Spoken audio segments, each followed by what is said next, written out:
কাকা আসসালামু আলাইকুম। ওয়ালাইকুম আসসালাম। কাকা এই যে আপনার বাড়ির পাশেই আমরা কোর্ট বানাইতেছি। খেলার জন্য কোর্ট বানাইছো? ভালো তো, খেলাধুলা ভালো, খেলবা, সমস্যা নাই। হ কাকা খেলতাছি, আর রাত্রেও খেলবো বুঝছেন, লাইট লাগে। হ্যাঁ হ্যাঁ, রাত্রে দিনে সব সময় খেলবা, সময় নষ্ট করবা না, ঠিক আছে? দেখছোস কাকা কত ভালো।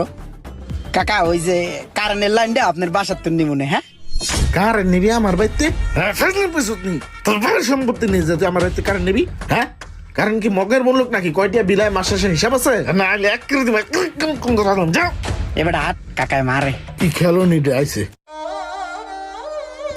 বেড়া কারেন্টের ব্যবস্থা তো হইলো না, তাহলে রাত্রে খেলবো কেমনে? কত বাড়তে তো চাইলাম কিন্তু কেউ দেয় না। এখন আর কি করার, অন্যায়ের আশ্রয় নিতে হইবে। চাইছিলাম অন্যায় করবো না, অন্যায়ের আশ্রয় নিতেই হইবে, খেলতে তো হইবে। এই যে কারা বানাইছি ওই 440 লাইনে ঝুলাই দিমু, তোয়ালি কার নাই পড়বে। এই যে বানাইছি কারা, খালি বাজাই দিমু তোয়ালি কার নাই পড়বে। চল বেটা।